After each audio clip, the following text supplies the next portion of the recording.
ನಮಸ್ಕಾರ ಎಲ್ರಿಗೂ. ನಾನು ಇವತ್ತು ಯಾಕೆ ಬಂದಿದ್ದೀನಿ ಅಂದರೆ ಒಂದು ವಿಷಯದ ಬಗ್ಗೆ ಮಾತಾಡಕ್ಕೆ ಬಂದಿದ್ದೀನಿ. ನಮ್ಮ ಸ್ಟೋರಿಲಿ ನೇತ್ರ 1,00,000 ಗೃಹ ಪ್ರವೇಶಕ್ಕೆ ಸಾಲ ತಗೊಂಡಿರೋದಕ್ಕೆ ಕೆಲವರೆಲ್ಲ ಕಮೆಂಟ್ ಮಾಡಿದ್ದೀರಾ, ಗೃಹ ಪ್ರವೇಶಕ್ಕೆ ಅಷ್ಟೊಂದು ಆಗುತ್ತಾ, ಅದು ಹಿಂದಿನ ಕಾಲ ಸ್ಟೋರಿ ಅಲ್ವಾ ಅಂತ. ನಮಗೂ ಗೊತ್ತು ಹಿಂದಿನ ಕಾಲ ಸ್ಟೋರಿ ಮಾಡ್ತಾ ಇದ್ದೀವಿ ಅಂತ. ಆದರೆ ಗೃಹ ಪ್ರವೇಶಕ್ಕೆ ಮಾತ್ರ ಅಂತ ಅಲ್ಲ 1,00,000 ತಗೊಂಡಿರೋದು. ನೇತ್ರನ ಬಗ್ಗೆ ನಿಮ್ಗೆಲ್ರಿಗೂ ಗೊತ್ತು, ಎಷ್ಟು ಆಸೆ ಇನ್ನೊಬ್ರ ಎದುರಿಗೆ ನಾನು ಚೆನ್ನಾಗಿರೋಳು ಶ್ರೀಮಂತಳು ಅಂತ ತೋರಿಸ್ಕೋಬೇಕು ಅಂತ ಎಷ್ಟು ಅಹಂಕಾರ ಪಡ್ತಾಳೆ ಅಂತ. ಅದಕ್ಕೋಸ್ಕರ 1,00,000 ಅಂತ ಹೇಳಿ ಸಾಲ ಹೇಳಿದೀವಿ.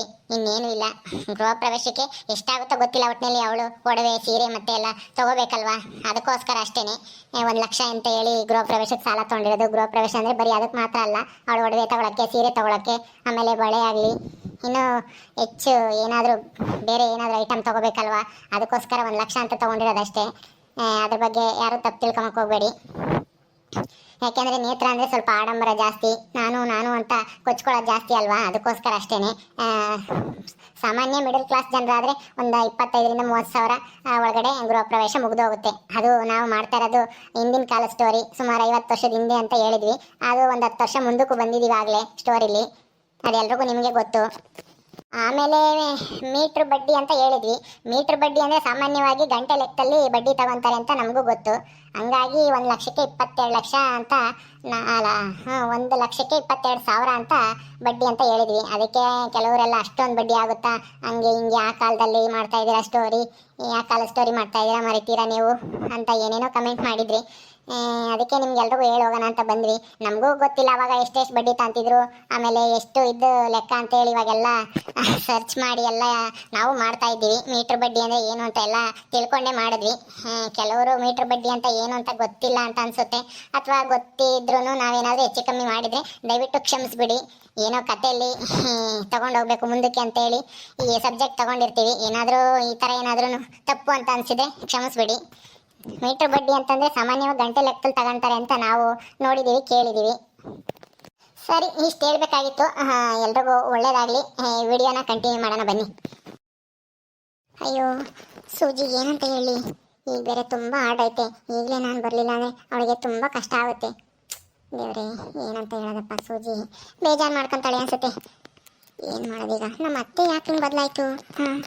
ಮುಂಚೆ ಹೆಂಗೋ ಚೆನ್ನಾಗೇ ಇತ್ತಪ್ಪ, ಇಬ್ಬರು ಕೆಲ್ಸಕ್ಕೆ ಹೋಗ್ರಿ, ನಾನು ಮನೆ ಕೆಲಸ ಮಾಡ್ಕೊಂಡು ಮನೆಗೆ ಇರ್ತೀನಿ ಅಂತ ಹೇಳ್ಕೊಂಡು. ಆದರೆ ಈಗ ನೋಡಿ ಇದ್ದಕ್ಕಿದ್ದಂಗೆ ಅವೆರಡು ಪಾತ್ರೆ ಹೇಳ್ದಕ್ಕೆ ತಗೊಂಡಿದ್ದಕ್ಕೆ ಇಷ್ಟೊಂದು ಸಿಟ್ಟು ಬಂತ. ಅಯ್ಯೋ ಏನಪ್ಪ, ನಮ್ಮ ಅತ್ತೆದು ಒಂದು ಅರ್ಥ ಆಗಲ್ಲ. ಏನಾದರೂ ಮಾಡ್ಕೊಂಡು ಇನ್ನೇನು ಮಾಡೋಕ್ಕಾಗುತ್ತೆ, ನಮ್ಮಿಂದ ನಾವ್ರೇ ಯಾಕೆ ಕಷ್ಟ ಅನುಭವಿಸ್ಬೇಕು. ನಾನೇ ಆರಾಮ ಮನೆಗೆ ಇರ್ತೀನಿ, ಅದೇ ಸೂಜಿಗೆ ತೊಂದರೆ ಆಗುತ್ತಲ್ಲ, ಅದೇ ಬೇಜಾರು. ಸೂಜಿ ಸೂಜಿ ಸೀತಾ, ಏನ್ ಮಂತಕ್ಕೆ ಬಂದ್ಬಿಟ್ಟಿದ್ಯಾ? ಬಾ ಒಳಿಕೆ, ಯಾಕೆ ಇಲ್ಲೇ ನಿಂತ್ಕೊಂಡಿದ್ಯಾ? ಬಾರಿ ಒಳಿಕೆ. ಇಲ್ಲ ಸೂಜಿ, ಅದು ನಿನ್ನ ಹತ್ರ ಏನೋ ಒಂದು ವಿಷಯ ಹೇಳ್ಬೇಕಾಗಿತ್ತು, ಅದಕ್ಕೆ ಇಲ್ಲಿಗೆ ಹುಡುಕೊಂಡ್ ಬಂದೆ. ಅದು ಅಯ್ಯೋ ಅದು ಇಲ್ಲ ಇದು ಇಲ್ಲ, ಬಾ ಒಳಗ್ ಬಾ ಮೊದ್ಲು, ಆಮೇಲೆ ಏನು ಅಂತ ನಾ ಹೇಳುವಂತೆ, ಬಾ. ಸರಿ ಆಯ್ತು ನಡಿ. ಕುಕ ಸೀತಾ ಕುತ್ಕ. ನಮ್ಮ ಅತ್ತೆ ಪಕಡ ಮಾಡ್ತಾ ಐತೆ.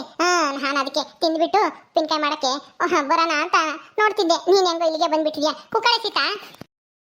ಅದು ಸೂಜಿ ಸೂಜಿ ತಾಳೆ ಆಗಲೇ ಸೀತಾನು ಬಂದವಳೆ, ತಾಳ್ರಿ ತಿನ್ರಿ, ಪಕಡ ಮಾಡಿದೀನಿ, ತಿಂದು ಉಪ್ಪಿನಕಾಯಿ ಮಾಡಕ್ ಹೋಗ್ರಿ. ಏನೋ ಆರ್ಡರ್ ಜಾಸ್ತಿ ಐತಿ ಅಂತ ಹೇಳ್ತಿದ್ಲು ಸೂಜಿ. ಜಲ್ದಿ ಹೋಗಿ ಮಾಡಮ್ಮ. ಸಾಯಂಕಾಲ ಎಷ್ಟೊತ್ತಾದ್ರೂ ಪರವಾಗಿಲ್ಲ, 7 ಗಂಟೆ 8 ಗಂಟೆ. ನಾನು ನೋಡ್ಕೊಂತೀನಿ ಸೂಜಿ. ಅತ್ತೆ ಹೌದಾ, ಸರಿ ಅತ್ತೆ. ಮುಸ್ರೆ ಗಿಸ್ರೆ ಎಲ್ಲ ತೊಳೆದಿಕ್ಬೇಡ್ರಿ, ನಾನೇ ಬಂದ್ಬೇಕಂದ್ರೆ ತೊಳಿತೀನಿ. ನೀವು ಅಡುಗೆ ಮಾಡಿ ಸಾಕಾಗಿರುತ್ತೆ ಅಲ್ವಾ, ಊಟ ಮಾಡಿ ಮನೆ ಕಳ್ರಿ, ನಾವು ಬರೋದು ಲೇಟ್ ಆದ್ರೆ. ಅಯ್ಯೋ ನೀವೇನೇನು 8 ಗಂಟೆ ಬರ್ತೀರಾ, ನಾನು ಅಡುಗೆ ಮಾಡಿಕ್ತೀನಿ, ಮುಸ್ರೆ ಗಿಸ್ರೆ ಎಲ್ಲ ತೊಳಿತೀನಿ. ನೀನು ಊಟ ಮಾಡಿ ಮನಿಕ ಅಷ್ಟೇನೆ. ಅಷ್ಟೊಂದೆಲ್ಲ ಕೆಲಸ ಮಾಡ್ತೀಯಾ ಎದ್ದಾಗಿಂದನ ರಾತ್ರಿವರೆಗೂ? ಮತ್ತೆ ನಾನು ಕುಕೊಂಡಿದ್ದು ಏನು ಮಾಡಲಿ ಹೇಳು, ಮನೆಗೆ ಮನೆ ಕೆಲಸನಾದ್ರೂ ಮಾಡ್ಬೇಕಾನೆ ನಾನು. ಅಯ್ಯೋ ಅತ್ತೆ, ನಿಮ್ಮಂತ ಅತ್ತೆ ಪಡೆಯೋಕ್ಕೆ ನಾನು ಎಷ್ಟು ಜನ್ಮದ ಪುಣ್ಯ ಮಾಡಿದ್ನೋ ಏನೋ. ಒಬ್ಬೊಬ್ರು ಅತ್ತೆಯವರು ಸೊಸೆಯರು ದುಡಿತಾರೆ, ಅವರು ಸ್ವತಂತ್ರವಾಗಿ ಇರ್ತಾರೆ ಅಂತಂದ್ರೆ ಯಾರು ಬಿಡಲ್ಲ, ಮನೆಗೆ ಕೂಡಾಕ್ತಾರೆ. ನೀನು ದುಡಿಯೋದು ಬೇಡ ಏನು ಬೇಡ, ಮನೆ ಕೆಲಸ ಮಾಡ್ಕೊಂಡಿರು ಅಂತ. ನೀವು ನನಗೆ ಎಷ್ಟು ಸಪೋರ್ಟ್ ಮಾಡ್ತೀರಾ. ಮತ್ತೆ ಮನೆಗೆ ದುಡಿಬೇಕು ಕಣೆ, ನಿನಗೆ ಕೆಲಸ ಗೊತ್ತೈತೆ, ಅದಕ್ಕೆ ಕೆಲಸ ಮಾಡ್ತೀಯಾ. ನನಗೇನು, ನನಗೆ ಉಪ್ಪಿನಕಾಯಿ ಮಾಡಕ್ಕೆ ಏನು ಬರಲ್ಲ, ಏನಿಲ್ಲ ಅಷ್ಟು ಚೆನ್ನಾಗಿ. ಮನೆಯಾಗೇನು ಮನೆಯಾಗ ಹಾಕ್ತೀನಿ, ಆದರೆ ಫ್ಯಾಕ್ಟ್ರಿ ಕೆಲಸವಲ್ವಾ, ಚೆನ್ನಾಗಿ ಮಾಡಬೇಕು. ಅದಕ್ಕೆ ನಾನೆಲ್ಲ ಕೆಲಸನ ಮಾಡ್ಕೊಂತೀನಿ, ಮನೆ ಕೆಲಸ. ನೀನು ದುಡ್ಕೊಂಬ. ನಮ್ಮ ಕಾಂತನು ಅಂಗಡಿ ವ್ಯಾಪಾರ ಮಾಡ್ತಾನೆ, ಮನೆ ಕುತ್ಕೊಂಡು ನಾನೇನೇನು ಮೇಲ್ ಬೆಳಿತೀನ ಕೆಲಸ ಮಾಡೋದು ಬಿಟ್ಟು. ಒಟ್ಟಿನಲ್ಲಿ ಮನೆಗಿರೋರೆಲ್ಲರೂ ಅನುಸರಿಸ್ಕೊಂಡು ಹೋದ್ರೆ ಸಂಸಾರ. ಅಯ್ಯೋ, ಸೂಜಿ ರತ್ತೆ ಎಷ್ಟು ಚೆನ್ನಾಗಿ ಅರ್ಥ ಮಾಡ್ಕೊಂತಾರೆ. ಆದರೆ ನಮ್ಮ ಅತ್ತೆನೂ ಐತೆ, ನಾನು ದುಡಿಸ್ಕ್ ಹೋಗ್ತೀನಿ ಅಂತ ಹೊಟ್ಟೆ ಕಿಚ್ಪಡ್ತೈತಿ. ಏನೋ ನೆಳ್ಳಾಗ ಆರಾಮಾಗಿರ್ಲಿ, ವಯಸ್ಸಾಗೈತಿ, ನಾವು ನಮ್ಮ ಮನೆಯವರು ದುಡಿತೀನಿ ಅಂತಂದ್ರೆ ಈಗ ನೋಡಿದ್ರೆ ನನ್ನೇ ಕೆಲ್ಸಕ್ಕೆ ಹೋಗ್ಬೇಡ, ಮನೆ ಕೆಲಸ ಮಾಡ್ಕೊಂಡಿರು, ನಾನು ಕೂಲಿ ಹೋಗ್ತೀನಿ ಅಂತ ಹೇಳ್ತಾ ಇದ್ದೆ. ಇಂಥವ್ರಿಗೆ ಏನು ಹೇಳ್ಬೇಕು? ಅಯ್ಯೋ, ಇದು ಸಂಸಾರ ಅಂದರೆ ಈ ಥರ ಹೊಂದಾಣಿಕೆ ಇರಬೇಕು. ಅವಾಗಲೇ ಮನೆಗೆ ಶಾಂತಿ, ನೆಮ್ಮದಿ, ಆರೋಗ್ಯ, ಐಶ್ವರ್ಯ ಎಲ್ಲ ಇರೋದು. ಸೀತಾ ಸೀತಾ, ಏನು ಯೋಚನೆ ಮಾಡ್ತಾ ಇದೀಯಾ? ಏನೂ ಇಲ್ಲ ಸುಜಿ, ನಿಮ್ಮ ಅತ್ತೆ ನೀನು ನೋಡ್ತಾ ಇದ್ರೆ ತುಂಬಾ ಸಂತೋಷ ಆಗ್ತಿದೆ. ನೀನು ತುಂಬಾ ಅದೃಷ್ಟ ಮಾಡಿದ್ಯಾ ಕಣೆ ಸುಜಿ. ಯಾಕೆ ಹಂಗೆ ಹೇಳ್ತಾ ಇದ್ಯಾ? ಏನಾಯ್ತು? ಯಾಕೆ ಸೀತಾ? ಯಾಕೆ ಬೇಜಾರಾಗಿದ್ದಂಗಿದ್ಯಾ? ಯಾಕೆ ಮಕ್ಕಳ ನಗುನೇ ಇಲ್ಲ? ಯಾಕೆ ಸಪ್ಪಗಿದ್ಯಾ? ಏನಾತೆ? ಹಂಗೇನಿಲ್ಲ ಅಕ್ಕ, ಅದು ನೀವು ಸೂಜಿನ ಎಷ್ಟು ಚೆನ್ನಾಗಿ ಅರ್ಥ ಮಾಡ್ಕೊಂಡಿದ್ದೀರಾ, ಸೂಜಿನ ಎಷ್ಟು ಪ್ರೀತಿಸ್ತೀರಾ, ಅದಕ್ಕೆ ನನಗೆ ತುಂಬಾ ಸಂತೋಷ ಆಗ್ತಿದೆ. ಸೂಜಿ ತುಂಬಾ ಅದೃಷ್ಟ ಮಾಡಿದಾಳೆ ನಿಮ್ಮಂತ ಅತ್ತೆನ ಪಡೆಯಕ್ಕೆ. ಯಾಕೆ ಹಂಗೆ ಹೇಳ್ತೀಯಾ? ಏನಾಯ್ತು ಸೀತಾ? ಏನಾಯ್ತು ಅಂತನ ಹೇಳು. ನಿಮ್ಮ ಅತ್ತೆ ಜೊತೆ ಏನಾದ್ರು ಜಗಳ ಮಾಡ್ಕೊಂಡ ಹೆಂಗೆ? ಹೌದೇನು ಸೀತಾ? ಜಗಳ ಮಾಡ್ಕೊಂಡ ನಿಮ್ಮ ಅತ್ತೆ ಜೊತೆ? ಮತ್ತೇನಾ? ಜಗಳ ಅಂತ ಏನೂ ಇಲ್ಲ. ನಮ್ಮ ಅತ್ತೆಗೆ ನಾನು ಹಿಂಗ್ ದುಡಿತಾ ಇದ್ದೀನಲ್ಲ, ಅದಕ್ಕೆ ಈಗ ಹೊಟ್ಟೆ ಉರಿ ಬಂದಿರೋ ತರ ಇದೆ. ಹೊಟ್ಟೆ ಉರಿನ? ಯಾಕೆ? ಏನೂ ಇಲ್ಲ, ಆಲೆ ನಿನಗೆ ಗೊತ್ತಲ್ಲ, ಅಲ್ಲೇ ಸುಮಾರು ದಿವಸದಿಂದ ನಮ್ಮ ಅತ್ತೆಗೆ ಆಲೇನೆ ನನ್ನ ಮೇಲೆ ಅಷ್ಟಕ್ಕಷ್ಟೇನೆ. ನಾನು ಇವಾಗ ಇತ್ತೀಚೆಗೆ ಜಾಸ್ತಿ ಉಪ್ಪಿನಕಾಯಿ ಆರ್ಡರ್ ಬಂದಿರೋಕ್ಕೆ ಸಾಯಂಕಾಲನೂ ಕೆಲಸ ಮಾಡ್ತಿದೀವಲ್ವಾ, 7 ಗಂಟೆ 8 ಗಂಟೆ ತಕನ, ಅದಕ್ಕೆ ನಮ್ಮ ಅತ್ತೆಗೆ ಹೊಟ್ಟೆ ಉರಿ ಬಂದ್ಬಿಟ್ಟಿದೆ. ನಾನು ದುಡ್ಡು ಸಂಪಾದನೆ ಮಾಡ್ತೀನಲ್ಲ, ಏನಾದರೂ ತಗೊಂಡ್ರು ಕಷ್ಟ. ಮೊನ್ನೆ ನಿನ್ನೆ ಏನಪ್ಪ 2 ಪಾತ್ರೆ ಬಂದಿದ್ರಲ್ಲ, ಅವಾಗ ತಗೊಂಡೋದ್ನಲ್ಲ ಇಲ್ಲೇನೆ. ನಮ್ಮ ಅತ್ತೆನ ಕೇಳ್ಕೊಂಬರಕ್ ಹೋಗ್ತೀನಿ ಬರ್ತೀನಿ ಅಂತ ಅನ್ನಲ್ಲ, ಅತ್ತೆ ಇರ್ಲಿಲ್ಲ ಅನ್ನಲ್ಲ. ಅದಕ್ಕೆ ಅತ್ತೆ ಇಲ್ದಿದ್ರೆ ಏನಂತೆ, ತಗ ಏನೂ ಆಗಲ್ಲ, ಬೇಕಾಗಿರತ್ತಾನೆ ವಸ್ತುಗಳು ಅಂತ ನೀನೇ ತಾನೇ ಹೇಳ್ದೆ. ನನಗೂ ಹಂಗೆ ಅನ್ನಿಸ್ತು, ಅದಕ್ಕೆ ತಗೊಂಡಿದ್ಕೆ. ಯಾಕೆ ತಗೊಂಡೆ? ನನಗೆ ಹೇಳಲಿಲ್ಲ, ನಾನು ಕೇಳಲಿಲ್ಲ. ದೊಡ್ಡವರಂತ ಯಾಕಿರೋದು? ಏನ್ ದುಡಿತೀನಿ ಅಂತ ಅಹಂಕಾರನ ನಿನ್ಗೆ? ನಾವ್ ಯಾಕೆ ದುಡಿಯಲ್ಲ, ಮುಸೆ ತಿಕ್ಕೊಂಡು ಮನೆ ಕೆಲಸ ಇದ್ದಂಗಿದ್ದೀವಿ ಅಂತನ ಬಾಯಿಗೆ ಬಂದಂಗೆ ಮಾತಾಡ್ತಾ ಐತೆ ನಮ್ಮ ಅತ್ತೆ, ನನ್ನ ಗಂಡನ ಹತ್ರ, ನನ್ನ ಹತ್ರ. ಅದಕ್ಕೆ ಹೌದಾ? ಅಯ್ಯೋ ದೇವ್ರೆ, ಅಲ್ಲ ನಿಮ್ಮ ಅತ್ತೆಗೆ ಯಾಕೆ ಅಂತ ಬುದ್ಧಿ? ಯಾಕೆ ಇತ್ತೀಚೆಗೆ ಹಂಗಾಡ್ತೈತಿ ನಿಮ್ಮ ಅತ್ತೆ? ಏನು ಯಾರೋ ಏನೋ ಹೇಳ್ಕೊಟ್ಟಿದಾರ? ಏನೋ ಗೊತ್ತಿಲ್ಲ ಕಣೆ ಸುಜಿ, ಯಾಕಂಗ ಆಡ್ತಿದಾರೋ ಅತ್ತೆ ಅಂತನ. ನಮ್ಮ ಮನೆಯವರು ಇದ್ರು. ಆಮೇಲೆ ಏನಾಯ್ತು? ರಾಘು ಏನ್ ಹೇಳ್ದ? ಅವ್ರಿನ್ನೇನ್ ಹೇಳ್ತಾರೆ, ಅವರು ಸಮಾಧಾನ ಮಾಡಿದ್ರು. ಅವಳು ದುಡಿತಾಳೆ, ನಾನು ದುಡಿತಾಳೆ, ನೀನ್ ಮನೆ ಕೆಲಸ ಮಾಡ್ಕೊಂಡು ಆರಾಮಾಗಿರು ಅಂತನ. ಅಂದ್ರೆ ನಾನ್ ಮನೆ ಕೆಲಸದೋಳೇನೋ, ನೀವ್ ಹೇಳ್ದಂಗೆ ಕೇಳ್ಕೊಂಡಿರ್ಬೇಕೆ. ದೊಡ್ಡವರು ಸಣ್ಣರಂತ ಮರ್ಯಾದಿನೇ ಇಲ್ಲ ನಿನ್ಗೂ ನಿನ್ ಹೆಂಡತಿಗೂನು.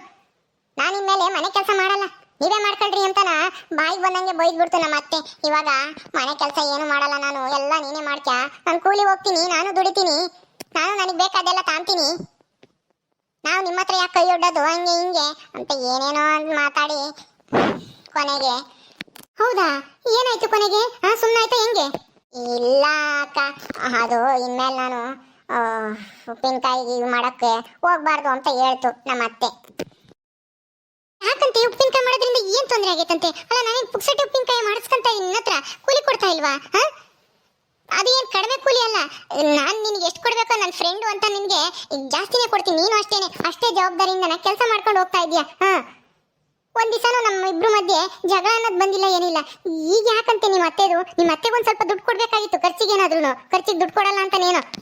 ಅಯ್ಯೋ, ನಮ್ಮ ಮನೆಯವರು ತಿಂಗಳ ಸಂಬಳ ತಂದು ಅವ್ರ ಅಮ್ಮನ ಕೈಗೆ ಕೊಡೋದು. ಯಾಕನ ಬೇಕು ಅಂದ್ರೆ ಬಳಸ್ಕೊಂತಾರೆ. ಆದ್ರೆ ನನ್ನ ಮೇಲೆ ಬಂದಿರೋದೀಗ ಹೊಟ್ಟೆ ಕಿಚ್ಚ ಅವ್ರಿಗೆ. ಹೌದಾ? ಮತ್ತೆ ಈಗ ಹೋಗ್ಬೇಡ ಅಂತ ಹೇಳಿದ್ರ? ರಾಘು ಏನ್ ಹೇಳ್ದ? ಏನ್ ಹೇಳ್ದೆ ನಿನ್ ಗಂಡ? ನನ್ನ ಗಂಡನೂ ನನ್ನ ಉಪ್ಪಿನಕಾಯಿ ಮಾಡಕ್ ಹೋಗ್ಲಿ ಬಿಡು, ಅದರಿಂದ ಏನ್ ತೊಂದರೆ ಆಗತ್ತೆ, ದುಡಿತಾಳ ಅವಳುನು ಅಂತ ಹೇಳೋದಕ್ಕೆ ಪ್ರಯತ್ನ ಪಟ್ರು. ಆದ್ರೆ ನಮ್ಮ ಅತ್ತೆ ಕೇಳಲಿಲ್ಲ. ನಾನು ಮನೆ ಕೆಲಸದೊಳಿದ್ದಂಗಿದ್ದೀನಿ, ಅವಳು ದುಡ್ದು ಯಜಮಾನಿ ತರ ಇದ್ದಾಳೆ. ನಾನು ಇನ್ಮೇಲೆ ಮನೆ ಕೆಲಸ ಮಾಡ್ಕೊಂಡಿರಲ್ಲ, ನಾನು ಕೂಲಿ ಹೋಗ್ತೀನಿ, ಅವಳೇ ಮನೆಗಿರ್ಲಿ. ಉಪ್ಪಿನಕಾಯಿ ಮಾಡಕ್ ಹೋದ್ರೆ ಅವಳು, ನಾನು ಇನ್ಮೇಲೆ ಮನೆಗಿರಲ್ಲ ಅಂತ ಒಂದೇ ಕಡ್ಡಿ 2 ತುಂಡಾಗಂಗೆ ಹೇಳ್ಬಿಡ್ತು ನಮ್ಮ ಅತ್ತೆ.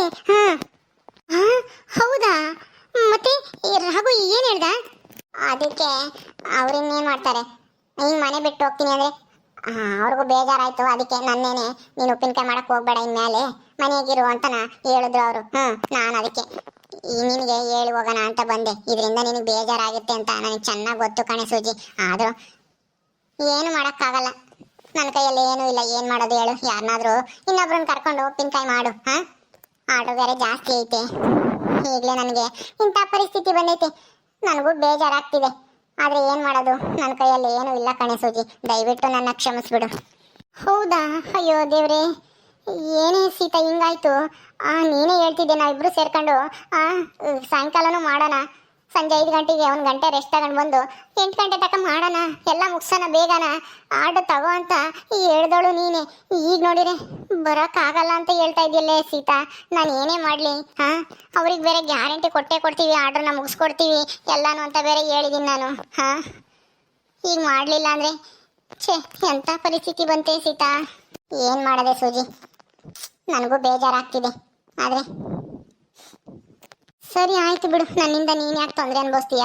ಹೋಗು ನೀನು, ನಾನು ಏನಾದರೂ ಒಂದು ವ್ಯವಸ್ಥೆ ಮಾಡ್ಕೊತೀನಿ. ಸರಿ ಆಯ್ತು ಕಣೆ ಸೂಜಿ, ಬರ್ತೀನಿ ಅಕ್ಕ.